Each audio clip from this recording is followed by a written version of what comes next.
Hi guys, Jeff Westfall back with another Trapping Dummy for Dummies session for you. What we're going to look at today is two different single wedging techniques. Single meaning one of my arms is doing it. The first one we're going to look at is Tan Sao. Now on Tan Sao, I am shifting my weight over here and jamming with my elbow sort of tucked across, jamming my forearm into the technique, the radial side of my forearm, this side. So that if I'm over here, that's a Tan Sao. My weight's shifted to my left heel. The connection between my core and my arm is strong. I'm actually throwing weight into it this way. It's not a sideways motion like this. It is a drive and a shift. You could call the shift a lean. I don't like the word lean because it indicates that I don't have the ability to keep my balance if what I'm leaning on is removed. But it has a little bit of a leaning effect to it. My weight's going into the dummy, and what catches me is this arm. Meanwhile, if this hand has nothing better to do, it stays nice and tight.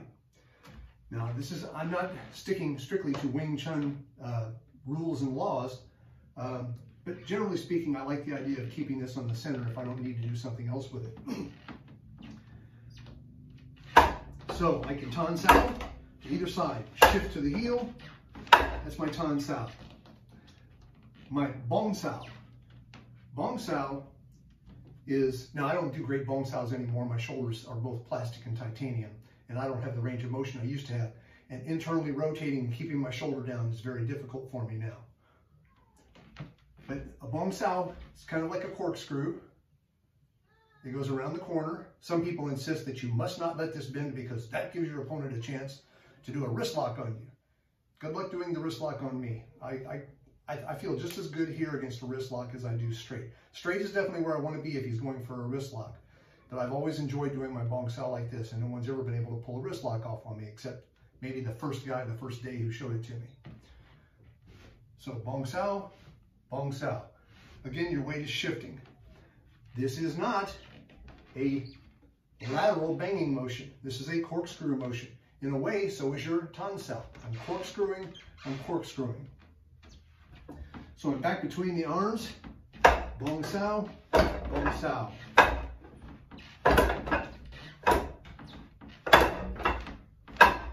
That's Bong Sao. Now I want to look at the relationship between these two. Let's say that I'm in a Bong Sao. I've sat back over to my left heel, and I imagine pressure, overwhelming pressure on my arm. Well, what I'm going to do to simulate that, the dummy's not going to push on my arm. If it does, boy, do we have a YouTube video for you. But barring that, to create the feeling and sort of almost the tactile illusion of him pushing on my arm is I push against it. Now, to really make that happen, I'm going to step. So I've got my Bong Sao working, I step and I allow that pressure to turn this into a Tan. So my weight's over on my right heel, and my left arm has turned into a Tan. Now we can imagine, once again, overwhelming pressure, and it turns back into a Bong. You can just go back and forth, shifting. Now you need to step on a stationary dummy. I'll show you a different kind of dummy in a minute. You can do the same thing, of course, with either arm. Now there's one thing about a dummy. I'm not going to bring the camera around. I'm not going to. I'll just describe it for you. It was really hard to get this camera angle set up right in this little upstairs room. Each of the dummy's arms is in a square-shaped hole. And the base of the arm, the part that goes through the hole, it does not perfectly seamlessly fit in there. It's designed to fit loosely. And this is so that you can feel what direction you're pushing. So that if I make pressure up and to my right, the arm goes up, the arm goes up and to the right of the little socket back there, and there's a big space opened up down into the left in the socket. And vice versa, I can pull it down into the left. You can go around the clock to all four corners with the arm. Well, when I do this transition from Bong Sao to Lap Sao and vice versa, I should create a feel and a clack in the dummy. Tan Sao, Bong Sao.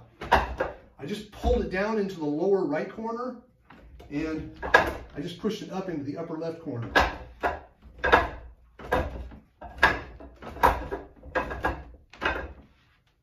By the way, one of the reasons I like to bend my wrist on the bong sao is if I don't, it doesn't fit between the dummy's arms as well on this motion.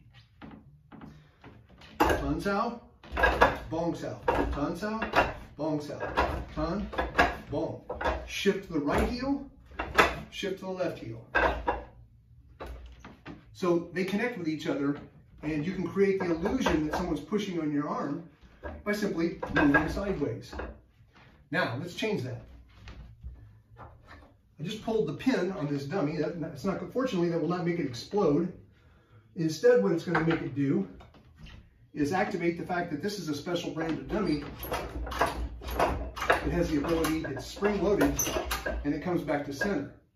This means I don't need to take as big a step. When I simulate that he's pushing on my arm from in here, I can do it without stepping. I can simply shift my weight to this side and to this side. That's better. The nice aspect of the other way is with this way, I don't feel that I can push as hard without almost drawing myself out of position. Now, I'm really only in the early stages of experimenting with this moving dummy, so I may make adjustments to this, like shifting more weight into it to make that feel better. That actually does feel better. But in any case, if you're lucky enough to get one of these dummies, freestanding dummy that rotates and has a bungee cord to help give it some dynamism to it, you can feel a different way to train this same technique.